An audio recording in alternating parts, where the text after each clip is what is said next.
Welcome, join us as we explore the mystical insights of the Blood Moon Oracle, revealing profound guidance for your journey ahead. Thank you for watching.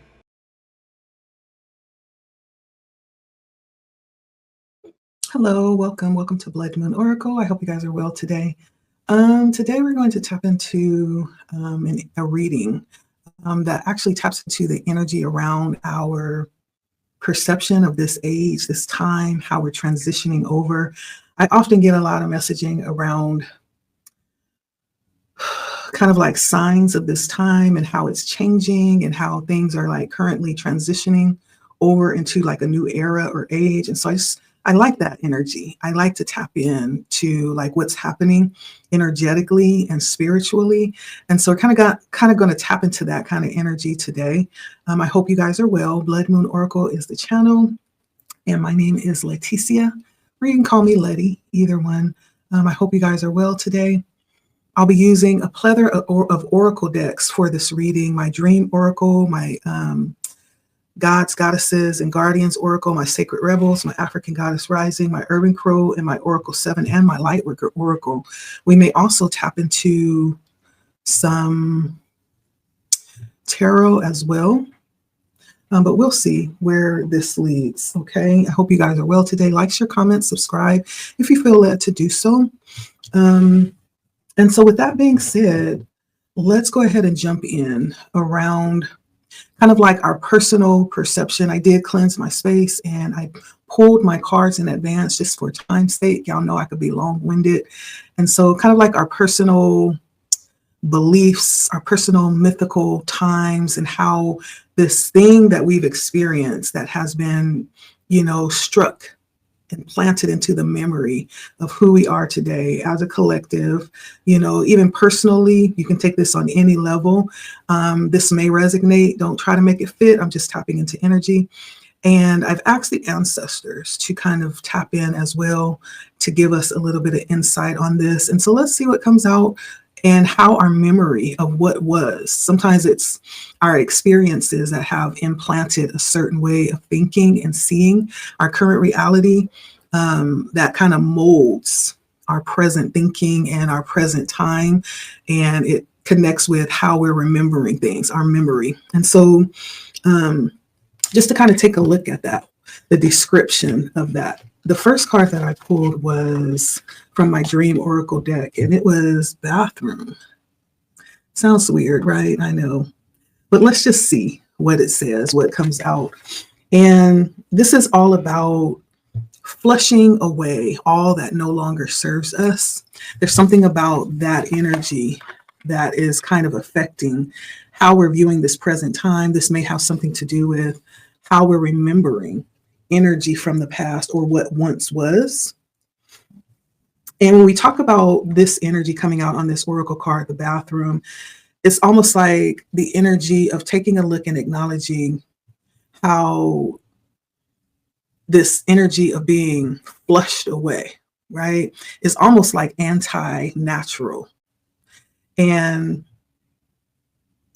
there's no way to really receive the new influx of blessings or of wealth or of creativity that we're pulling in if we are holding on to the old. And so this energy of flushing away is almost like being able to put away. There's something about our memory, about being able to flush away things or put things away to make room for the new, right? Acknowledging the privacy that's needed around releasing, being able to express that emotionally, however that comes out in our private spaces.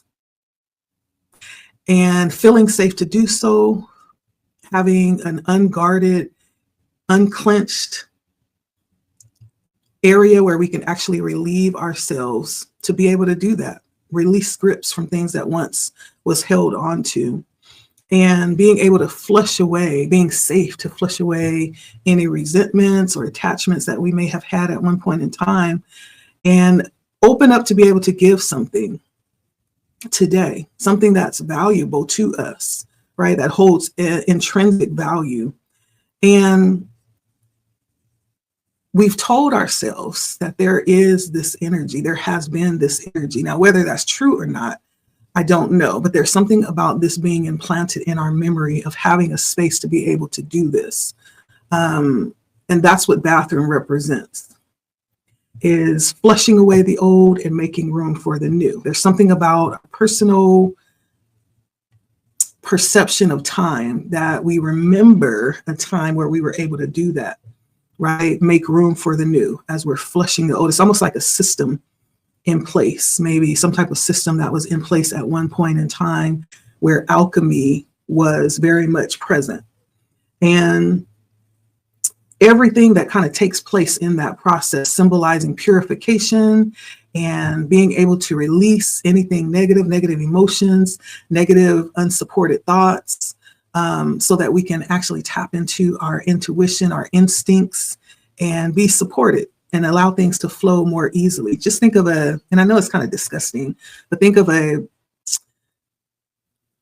septic system, right? How it keeps things moving.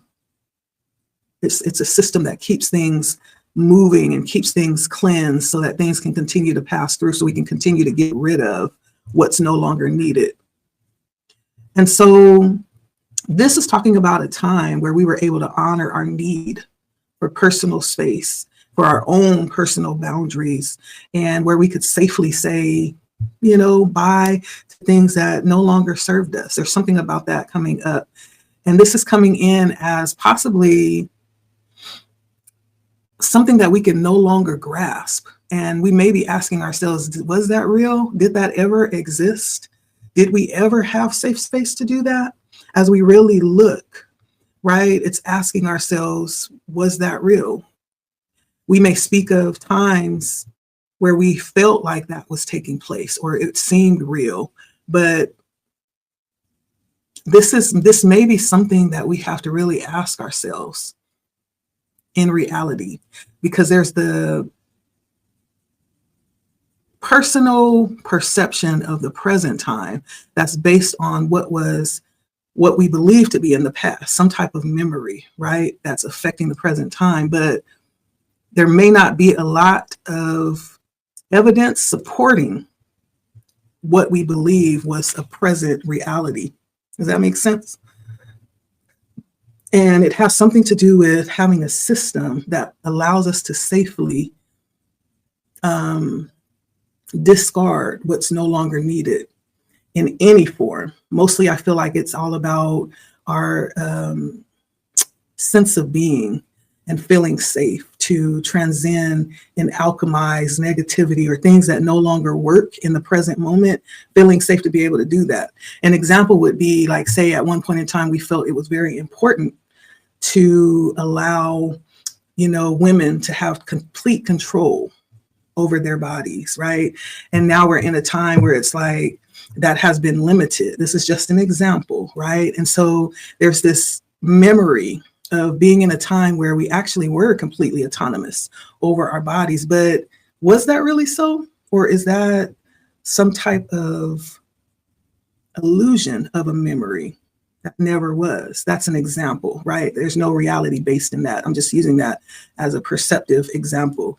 And so it'd be something like that, right? Having the safe space to make that transition from having complete autonomy to not having complete autonomy, or from not having complete autonomy and feeling safe to having a complete autonomy. So it's making those types of transitions into spaces that we feel needs to be changed, or it needs to be flushed out so that we can usher in something new.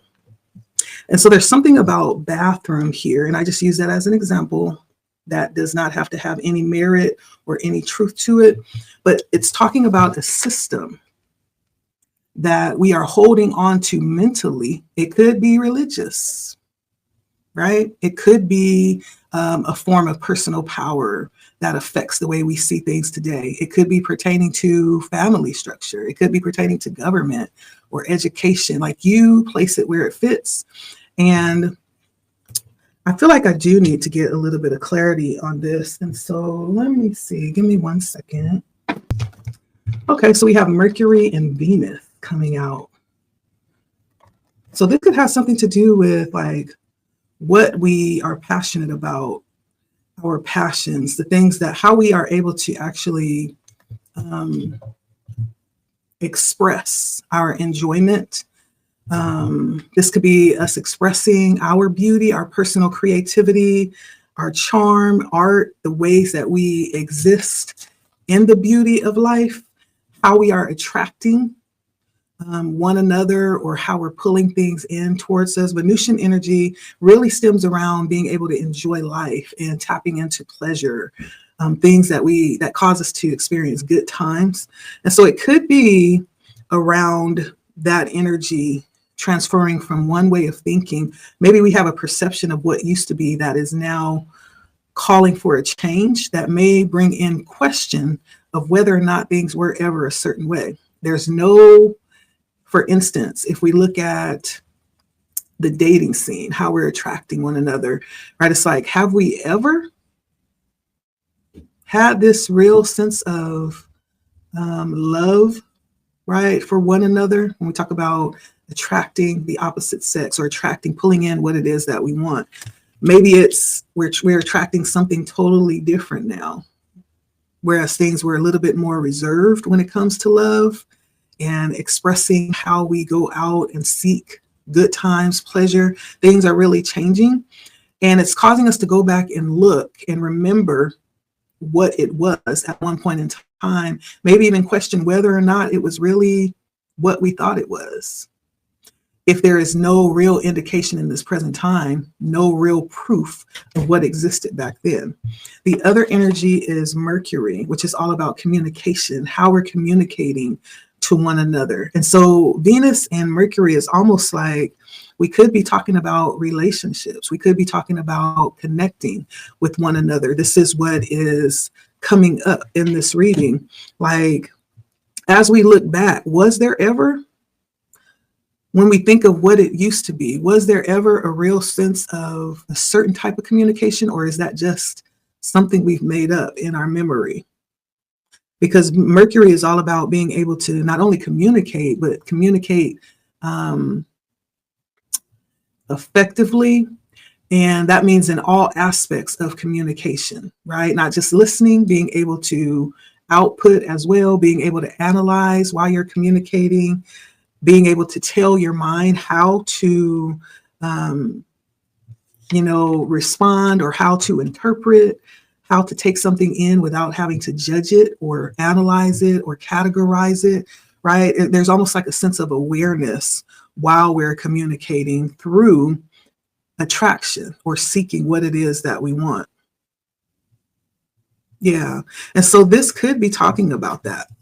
A new system, being able to determine whether or not we actually did ever have a good sense. And that does make sense to me, because as I look now at what we call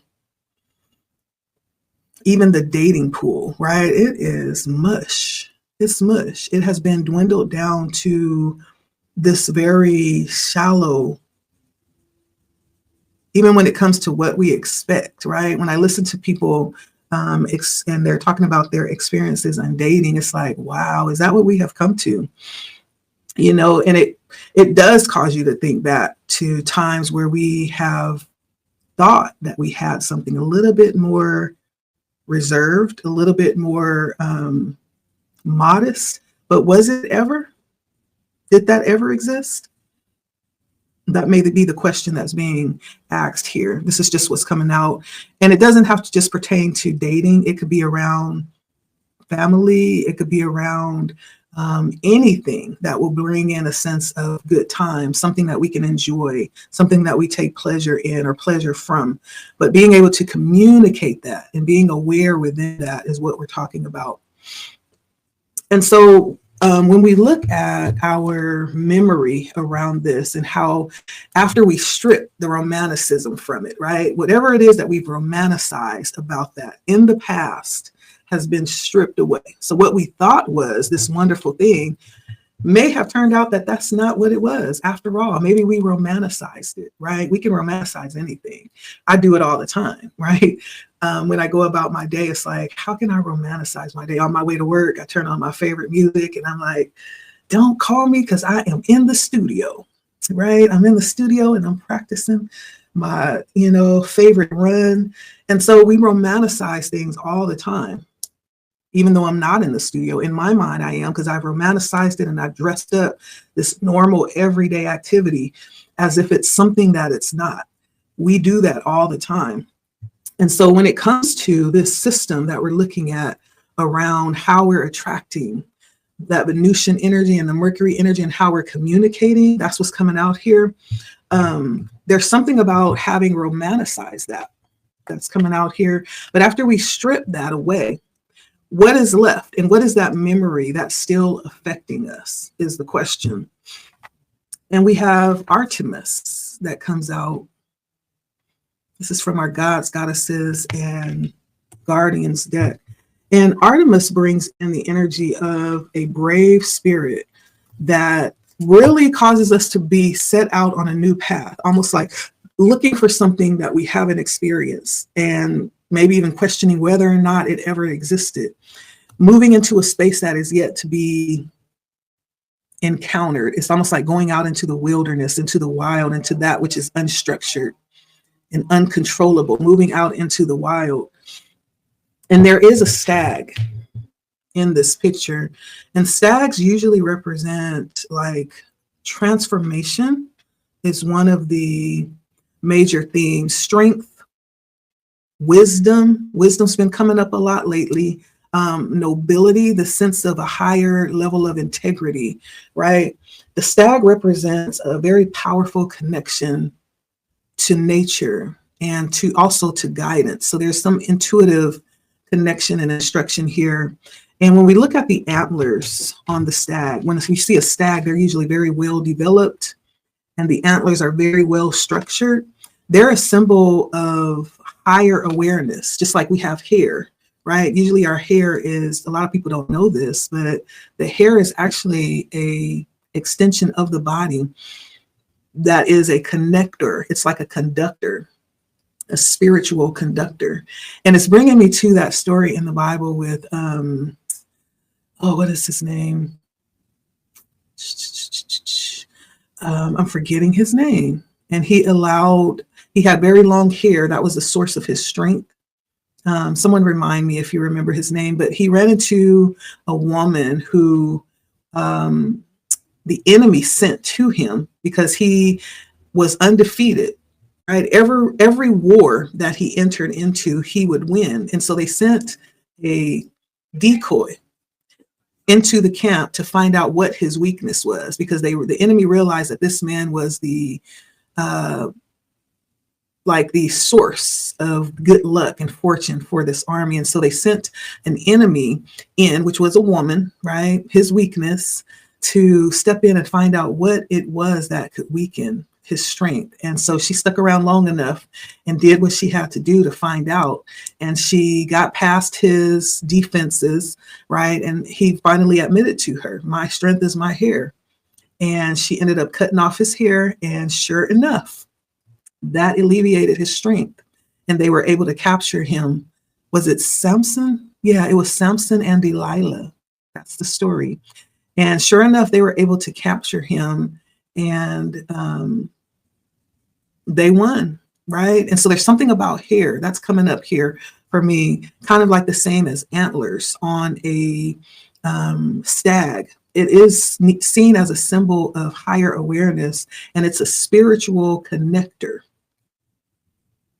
And it bridges the gap between the physical and the spiritual realm.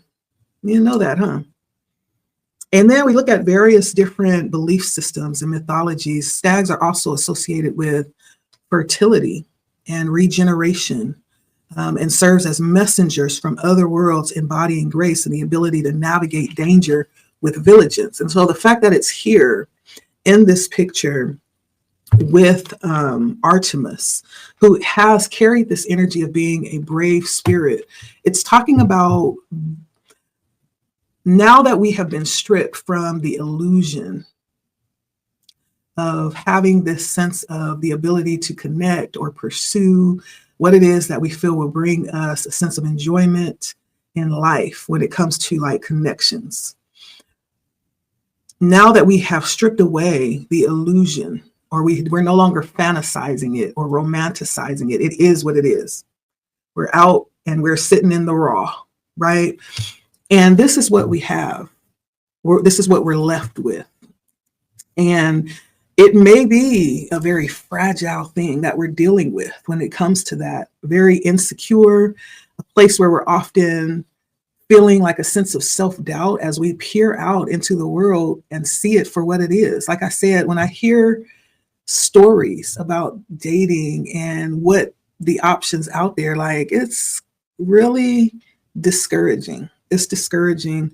And so this is what we're left with. However, with that, there is a sense of hope that stands here, and the ability to step out into this sense of uncharted territory is still something that we are left to embark upon, if I can say that, which is why we have Artemis here, brave spirit.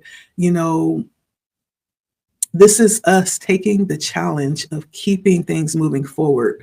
And there's a sense of protection here with the stag behind her. She's carrying a bow and arrow, right? And so there's like a bit of the knowledge of needing to stand, interferes, a warrior, even though it is what it is. And we're definitely not romanticizing anymore. And there's a sense of developing our own self-sufficiency and stepping forward positively. Spending time, maybe even out in, you know, where we would usually look to others for this sense of fulfillment, maybe even going out into the wilderness to nourish our inner life. Maybe that's really what we're left with right now. But Artemis gives me that kind of feeling of kind of like embarking upon this part of life in light of what it is, in solitude, if necessary, even as a very important part of our inner life, like our spiritual practice, especially for those that have this long interval between intimate relationships. And you could be surrounded with people and, you know, you're still like out in the wilderness, right? Somewhere. And so there is really, when we look out, we really look out a world that has been uncultured. And it begs us to ask, like, has it ever been cultured, or was it just us romanticizing it? And just coming from my own perspective, it's like many of us young girls, we're groomed to grow up to be wives and to be servants, you know, to our counterparts, not knowing that outside of what we're being taught or what we're being groomed to do is a whole world. There's a whole world to conquer, right? That's not the end all be all. That's not the beginning or the end of what we've been called to do. It's so much bigger than that. And so when we look out, it's almost like taking on the challenge as we look at Artemis, the brave spirit, and calling it what it is, no longer trying to romanticize it, but allowing ourselves to dissolve all our fears and stepping into independence, stepping into the adventure of new territories. Now that we're seeing it for what it is, I get it. And not only that, like, don't dim our lights, don't dumb ourselves down just because we may be few and far in between that no longer accepts the cultural norm, which is very uncultured, right? And so there's something about being proactive and standing up, not only for our own rights or the rights of women, but for the rights of all. This is just one small part of how we can stand up for others and initiate and protect from injustice, right? This is what Artemis stands for. There may be a vision of empowerment that we carry forward and an opportunity to engage in pursuits outside of the norm. That's very much nature oriented, right? We come from nature. It's very much healthy to reconnect, right? It's home, basically. Nature is like the womb that we run back to, and it nurtures us all over again. And there's nothing wrong with it. Now that we see things for what they are, like, it's being really taking on the responsibility of independence that is going to be beneficial now that we see things and we've stripped away the romanticism from what we believed once was. Maybe it never was. I don't know. But understanding that we're free and that we are, in this sense, our own authority. We don't need anyone to come and tell us, what it is that we need. That's what I'm getting there. And it does take a sense of bravery. It does, because, of course, there's going to be some challenges that come along with that. Anytime you go against the grain, anytime all of society is going this way and says that you need to go this way and you're going this way, it's going to be like, well, what is wrong with you? What's wrong with this one? Look at this one. One of these monkeys is doing their own thing, right? But yeah, these monkeys have been called to do their own thing. They have been awakened out of this sense of sleep and romanticism of the practical to see the truth and to see things clearly. This memory that's been affecting us, right? To see past that. And for some, the memory never even existed. For some of us, it never was even true. If you know, you know. And so Artemis comes to bring a different kind of energy, a brave spirit that's not afraid to go against the grain or to step outside of the norm, right? To step outside of the lines that has been drawn by society. And so that's the energy that's coming out here. We're going to take a look at, when we look at our strengths, I think there are still some very beautiful things that we can draw from this past. Even if it is a myth that never existed, there's some very strong things that we can draw from what we believed at one point in time was true. There's some benefits of that time period that we may not see. And I pulled from my Sacred Rebels Oracle deck, and what came out was release the dark wound and let love live, interestingly. And in this picture, we have hands that are releasing a fish back into the water. And it's almost like a sense of, yeah, I'm able to pull something in, I'm able to catch something, but sometimes it's realizing not being attached to having to hold on to something just because you're able to pull it in, or trying to force something to be something that it's not, maybe before it's time, or something that it will never be, right? And being able to detach and release it back. Detachment has been coming out too, very recently in the past. We did a reading about detachment as well. And so this is a little bit about detaching from things. And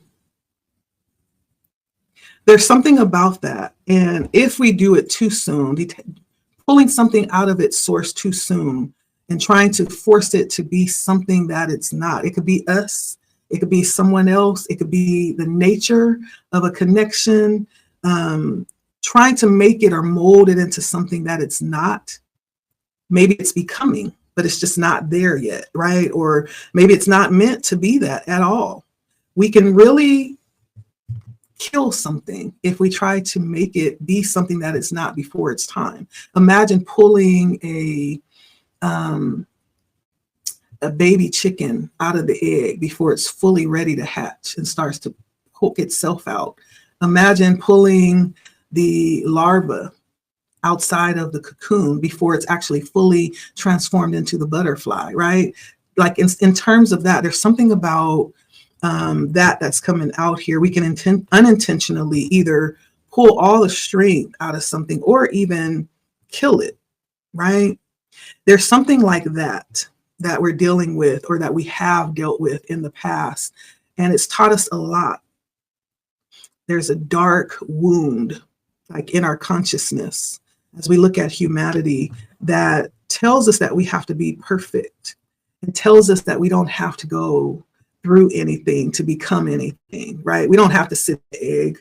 We don't have to wait for the chicken to become fully matured before we open up the egg. We don't have to wait for the larva to process for the full time. We can bring it out early. There's something about a dark wound that we have mentally, consciously, which tells us that we have to be perfect and that we don't have to process to become.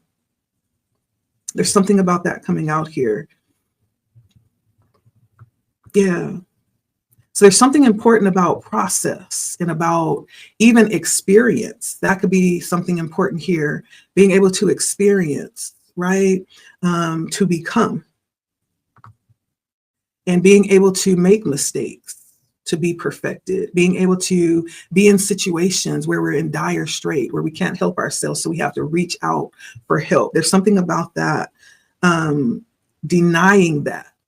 We've been in this grasp of this dark wound here that we have to let go of. And it's all about not feeling like we have to be perfect, first of all, and let us go out and explore life in the way that it's supposed to be explored. Let our ideas be free to live and to go and explore. When we think of the idea of love, I feel like there's something around love here that's kind of peeking through the depths of this message. Love is very abundant.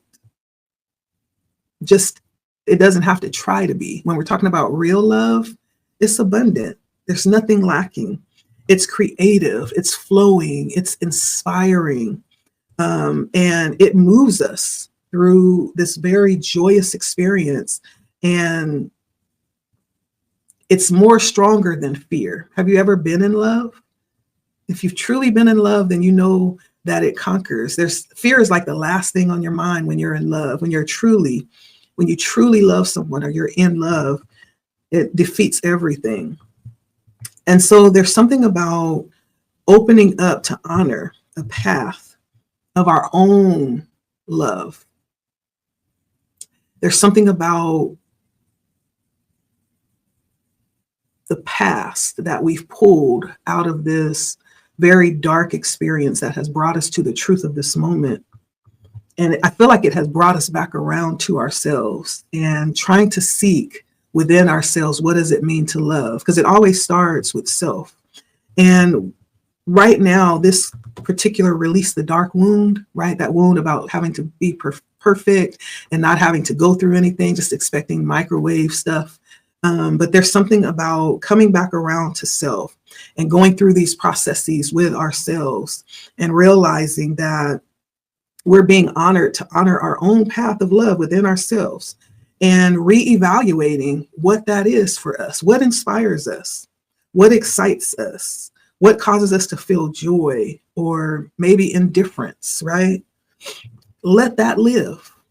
That's what we've been taught. That's the strength that we have pulled out of this dark experience that we're coming to realize around connections, around attraction, is to go within and really reacquaint ourselves with what love is, to release that dark wound of false belief. Now that it's been stripped away and we can't deny it, it's undeniable today that there is a lack, not only of love for each other, but of love for self. The fact that we don't even have the ability to love each other means that there's no love within.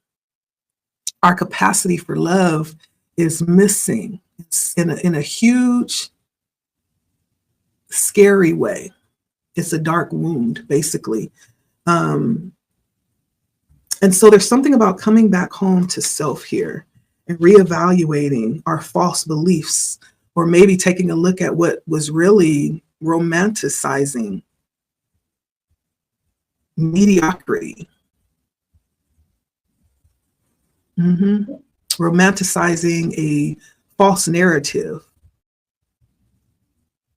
Maybe even calling it something else when it was really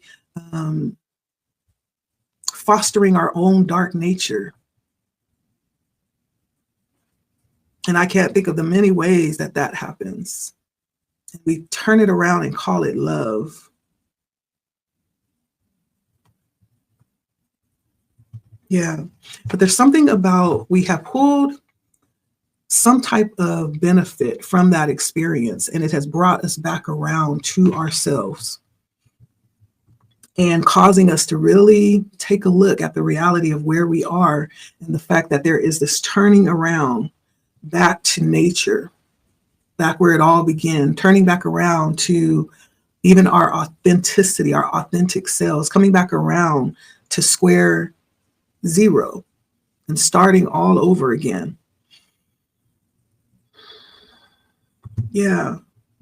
And so I feel like this is us being able to draw out, now that we have accepted the fact that there is this lack,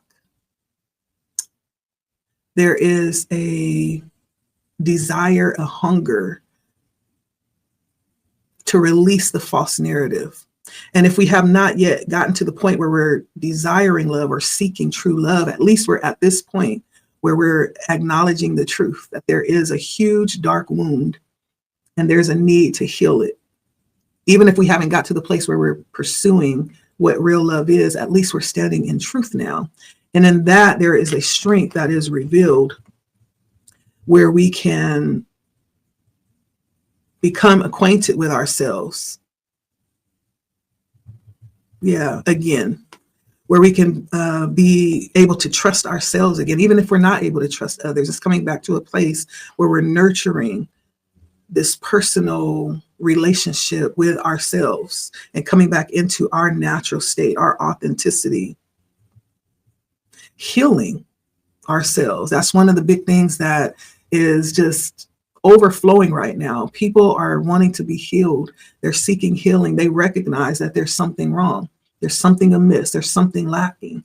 No matter how many times or how many ways we try to dress it up as something else, it's lacking. And it's love. It's connection, genuine connection.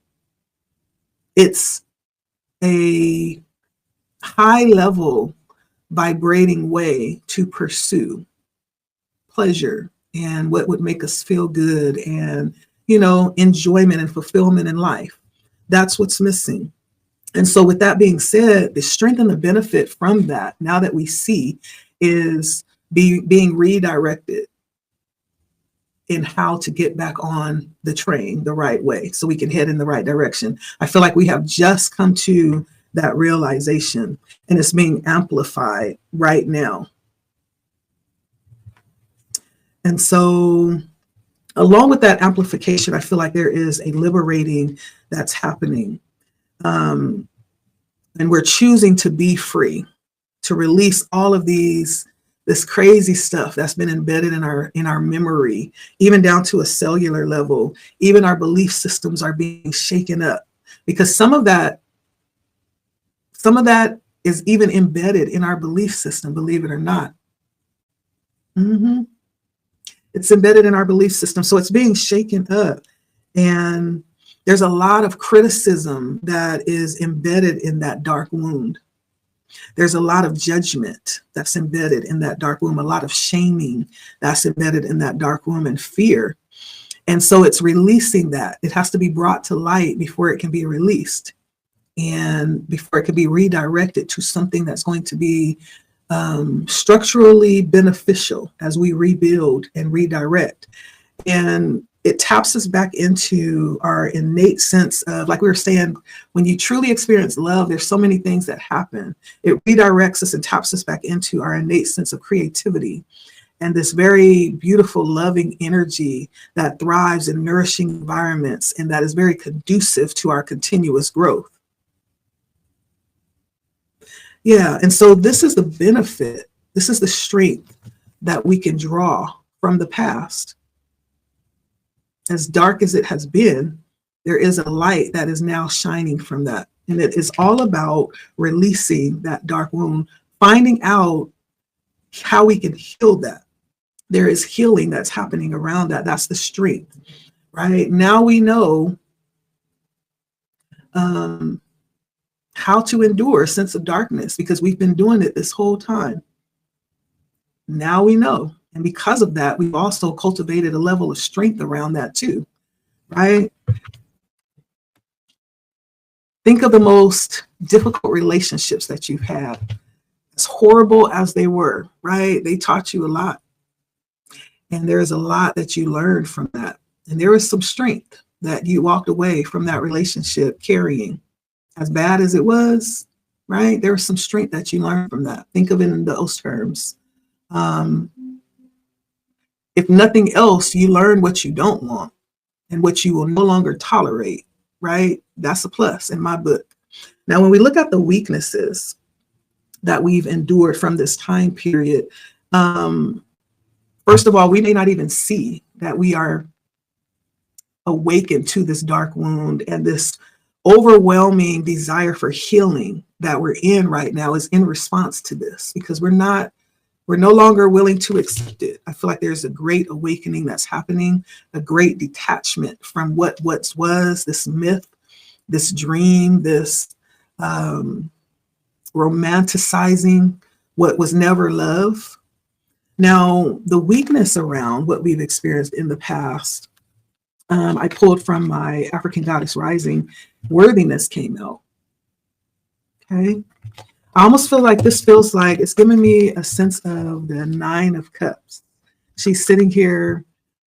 First of all, she has all these hints of purple accenting her white. So there's a sense of purity here, but then there's also the acknowledgement of royalty with purples. And she's before all these cups, which talks about the abundance. When we look at cups, we're talking about abundance and fulfillment and the opportunities to be appreciative for all that we have. And it's understanding that we are worthy of this, right? And so when we look at this is about the weakness that we have experienced from this past time period. And we may have forgotten how worthy we are because of this dark wound that we've been experiencing, that we're now willing to release and let love live, right? There's something about worthiness from a titi that's coming out here. Now, interestingly enough, just to do a little bit of research back into the nature of this particular deity, right? A titi. She is Ethiopian, and she's from the Temple of Warriors. And we look at the Temple of Warriors. These are those that stand at the gate. This is the first line of defense, right? Of internal power, though. Okay. And the Temple of Warriors radiate energetically with colors like yellows, and they align physically with our solar plexus. So this is how we show up in the world. This is our sense of ego, right? Our understanding who we are, what we've come to do, and being able to show up powerfully to do that. And she's from the element of bush goddesses, which is really physical, primal, it's tactile and very grounded energy. And so there's something about that. We've experienced a deficit in that area, our worthiness. And we've developed a sense of weakness, of understanding our worth. Okay, that's what this is saying as a result of this myth that we've been telling ourselves when it comes to connection and communication and how we are pursuing fulfillment in life around those things. And we've forgotten how to be fierce, how to be a protector of that which we hold valuable. And it begs me to ask, is there anything that we still hold valuable? That might be a question for each of us to ask. Do we still hold connection at a high level? Do we still feel like we're worthy to be valued and to be prioritized and even to be held, at a high standard or a priority in other people's lives? This is coming through as a weakness. Or do we hide? Do we shrink ourselves so that we don't appear, bigger or better than others? We're afraid to measure up. We're afraid to really, and it may not even have to do with competition. Other people's projections and perceptions of who we are has nothing to do with us. It has everything to do with our intention when we show up in the world.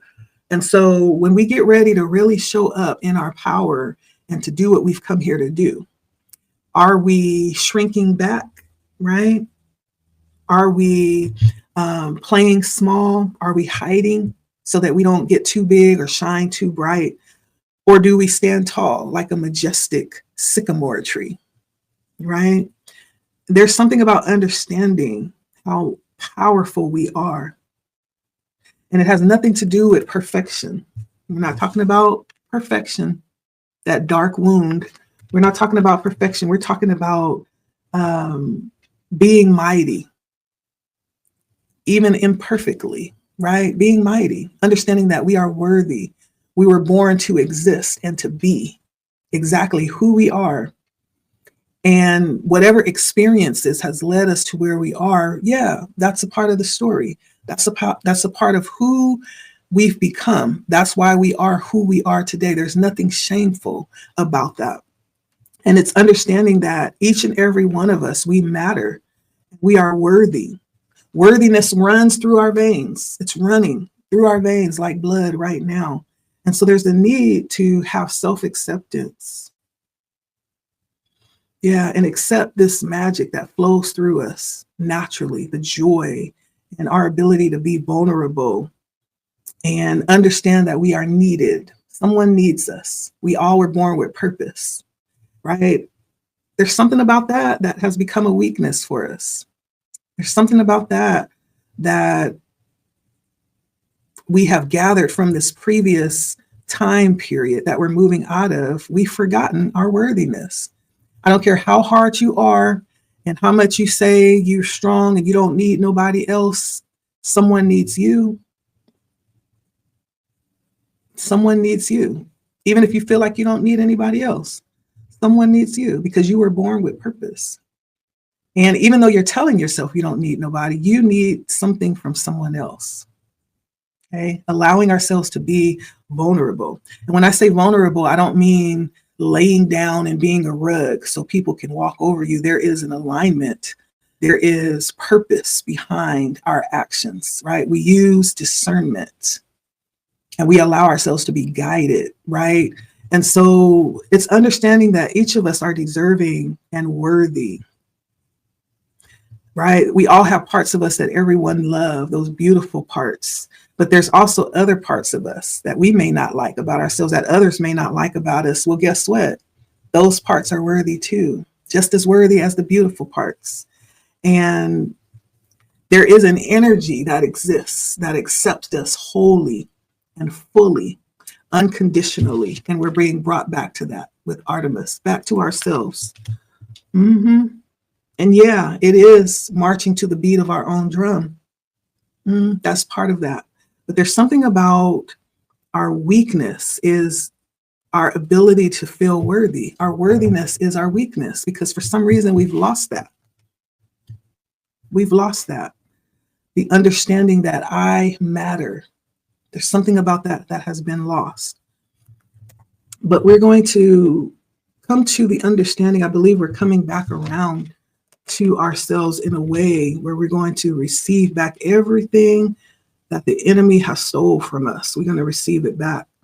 Now, when we take a look at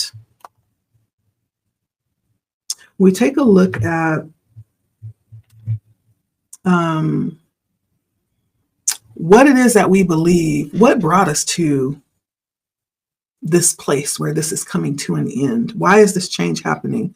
What brought us to this place? We're going to take a look at that next. Give me 1 second.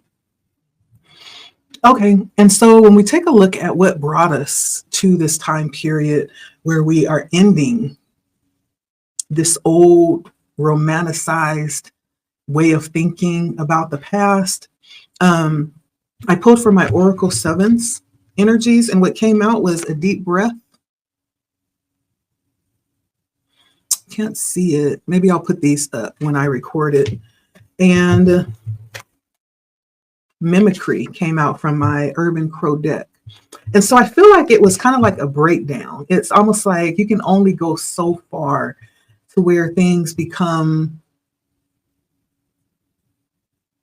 they come to a point where it's do or die, change or cease from existing, right? It's almost like coming to a point where things have to change. There's no other option, right? When we look at this Oracle Sevens, the deep breath, it's almost, there's the energy of coming to even expect something less than. Like we're to the point now where we don't even, there's no hope when it comes to the energy that we're talking about around love, around connection, around the energy of being fulfilled. Like there's no hope left. It's like a loss of hope in humanity, if I'm gonna really be real. And we've come to expect less than. Yeah, that's what we are projecting. That's what we're expecting, right? The hope is lost, and we have accepted this fight or flight mode when it comes to where we are today. And there's an inability to zone in and even focus or trust, even in, for many of us, even in our higher power. Like, I don't know, the expectation has been diminished.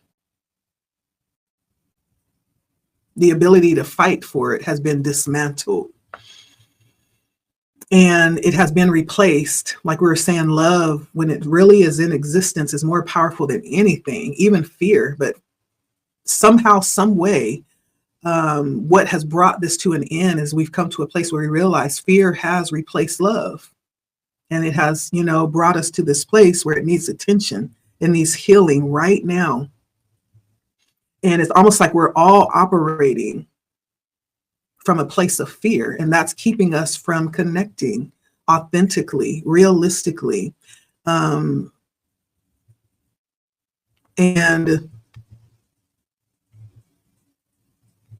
even to the point where I almost feel like this sense of insanity, right? Doing the same thing over and over and over, expecting a different result.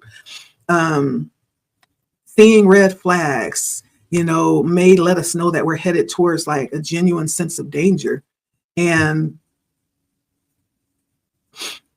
not able to break the cycle though. It's like repeating the lesson over and over again that we don't even need to learn. When what we really need to do is say, okay, thank you for the lesson. Protect ourselves by choosing a different path, not completely eliminating the opportunity or the possibility that there is a different path. It's almost like this is the only path that we are able to comprehend or see. It's one that leads to a dead end. So there's something about operating in fear just consistently and no longer being able to trust that there is a different outcome. I think it's almost like we've come to the end of hope, which leads us to a place of needing to be renewed, reborn, transformed. And there's something about just consistently having the same experience, stories from the past, molding our expectations in this moment, and really causing us to have this fear-based expectation and anticipation that will always lead to hurt. That's what has brought us to this end. Yeah. But we're being called, though, even in this, to step outside of that. And it's hard. I'm going to say it because it is, not to isolate yourself in light of what you've been seeing consistently. It's hard. It's difficult. And sometimes it does seem like, it's too painful to engage with things that you normally want to avoid.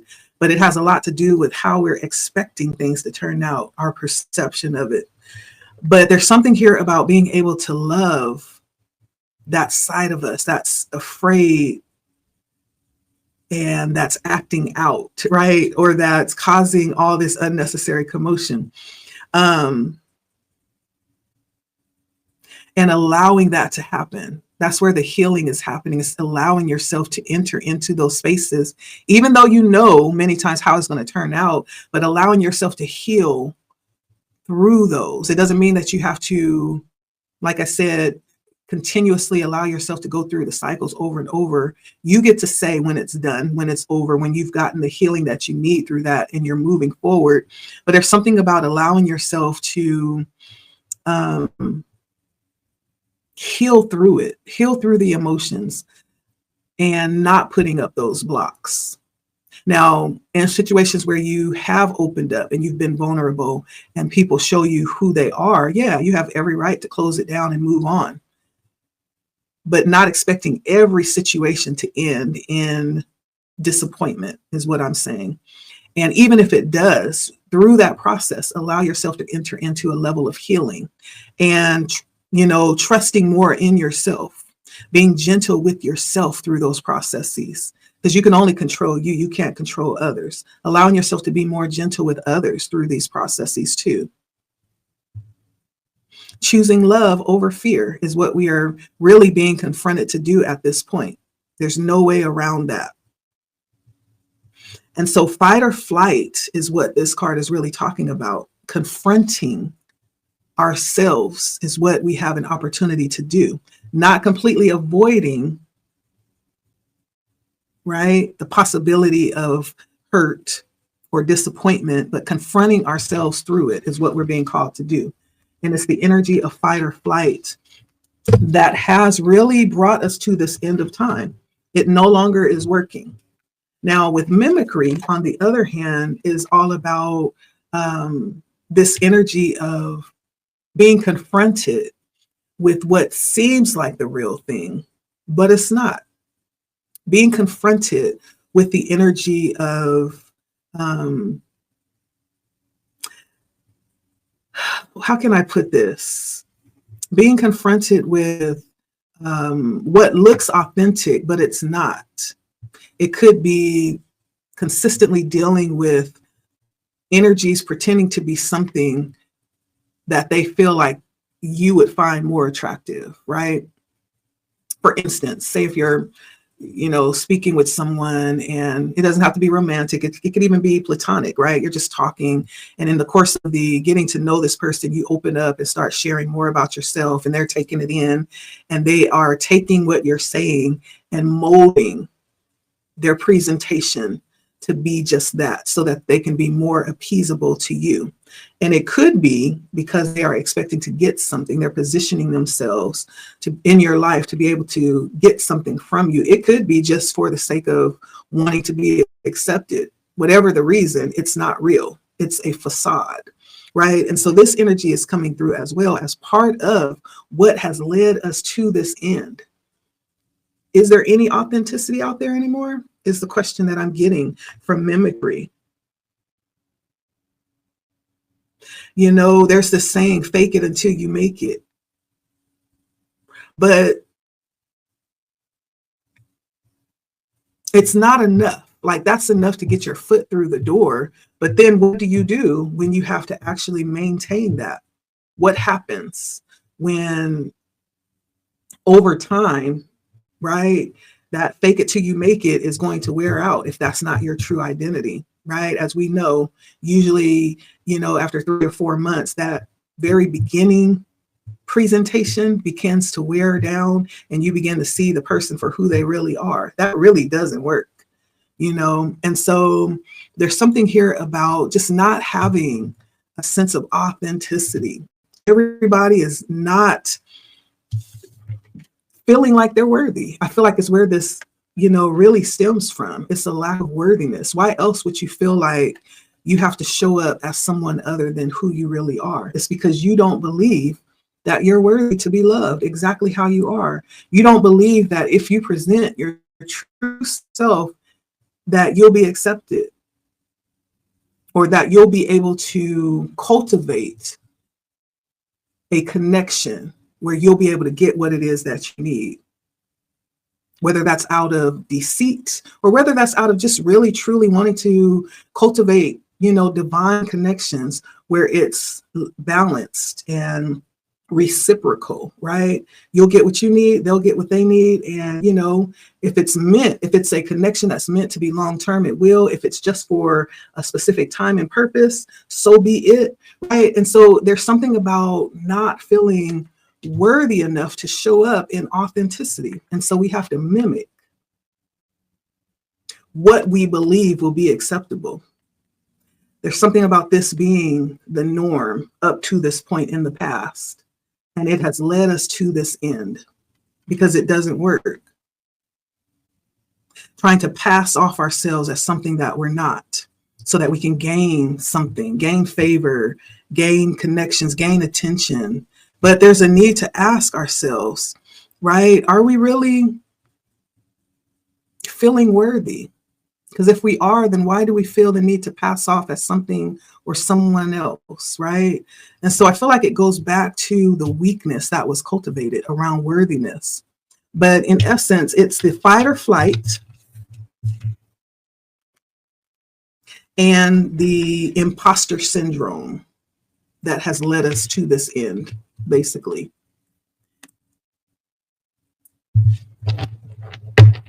But there is a good thing that comes out of this, because it has led us to this end, which means now we need to begin again. We have an opportunity to begin again, and possibly to start things a different way, to look at it from a different perspective, to do and approach it differently. And hopefully it is going to be from a space of our natural being with Artemis,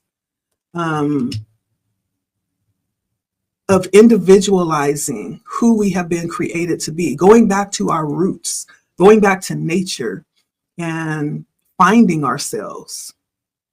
Finding ourselves. We have to do it. And now what remains after all of this toiling and labor, like what we can bring from the past, all these lessons, what we've learned, the strengths that we found, the revealing of how we've romanticized things, like this awakening that we've had, right? We've come to understand all of these things, the different pieces of this myth that we've been holding on to.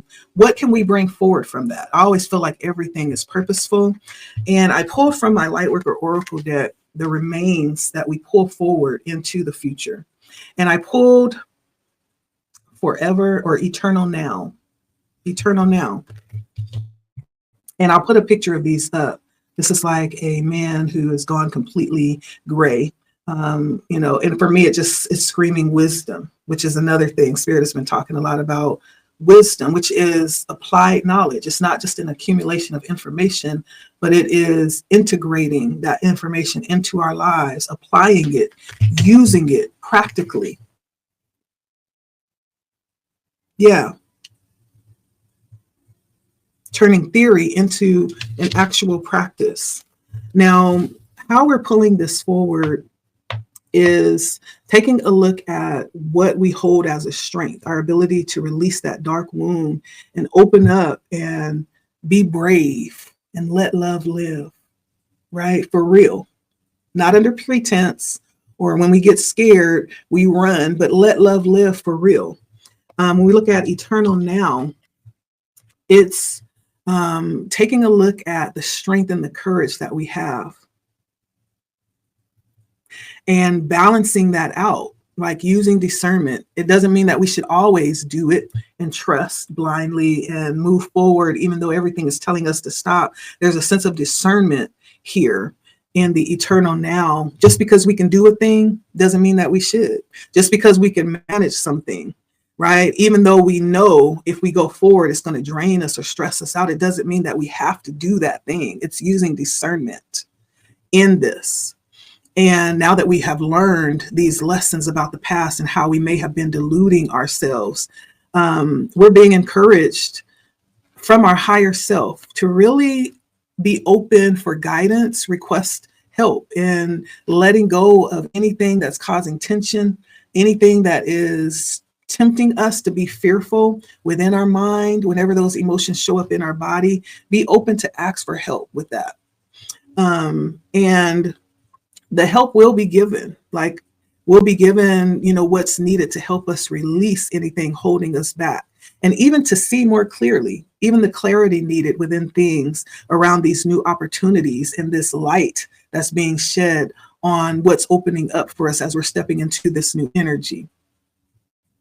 This is all about shifting into the present time, more relaxed, more in tune with ourselves, and ready to enjoy everything that's available for us, including the help that is present to overcome any past experiences that, has caused difficulty.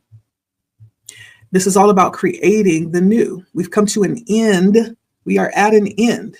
right? In so many ways, this message keeps coming up over and over and over. We're at an end of an age. We're at an end of an era. There's so many things and systems that are being just crashing, right? The old ways are no longer working. Yes, people are still upholding them and propping them up and trying to keep it going, but it's not going to work. It's not going to work. And so the wise one will be open for what is coming, for this transition. Not saying that it's going to be easy, because it's not, but it's saying that we can ask for help. We can be open to be guided through this transition. The eternal now, right? We're all dealing with thoughts, and experiences. And some of us could feel a little bit trapped in that energy and the pain of it. And we may be tempted to bring that into the future. But understanding that that takes away from the enjoyment of the present moment is what we need to understand, so that it doesn't diminish the power that we have to create our heart's desire, what we are desiring for the future. And I don't care what you say or who you are, we all want connection. We all want to be loved. We want the ability to love. We have been created for that. And so there's something about not having to rely on the past or the future, but there's something happening right here and now. Each choice that we make give us the opportunity to create the existence that we want to live in each moment.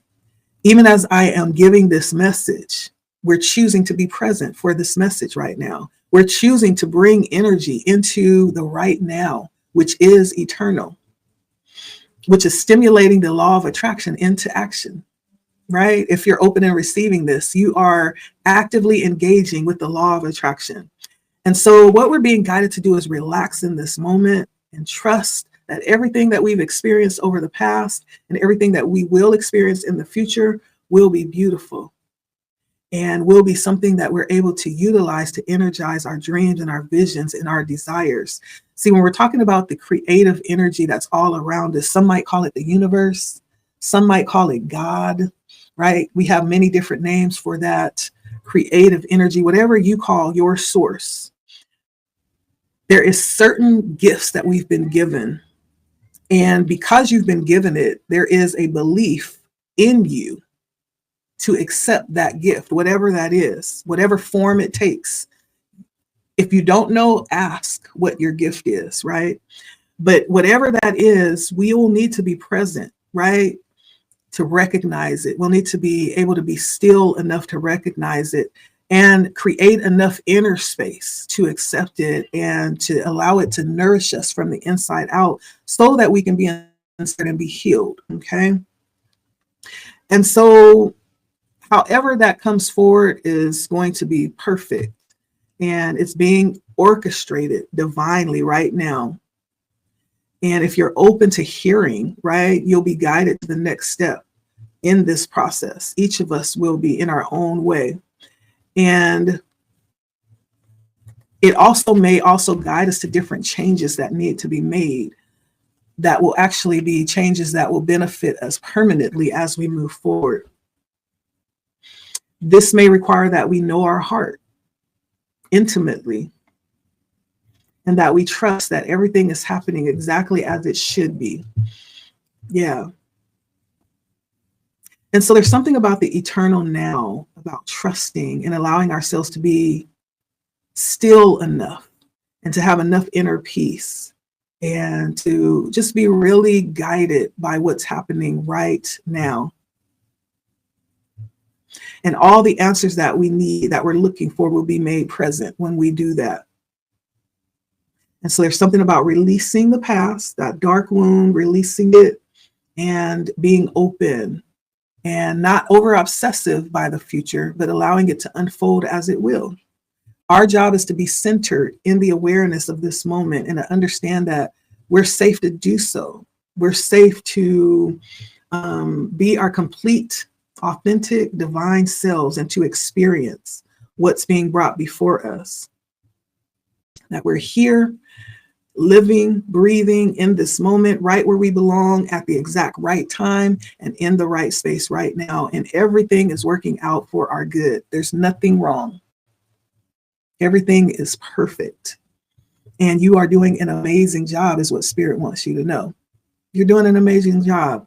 And make no mistake about it, you know, that everything is in process right now.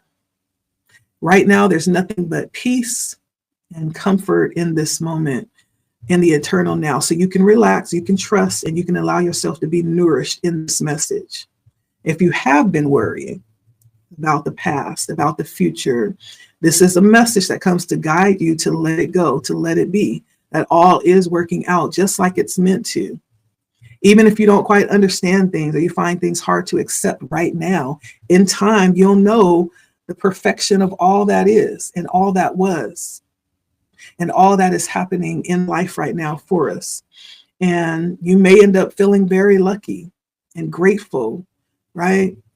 And so give yourself permission to really be free from the past pain, from future worry. And there's so much goodness and so many gifts that are being given to us right now, and you're worthy of them. Look at all those cups.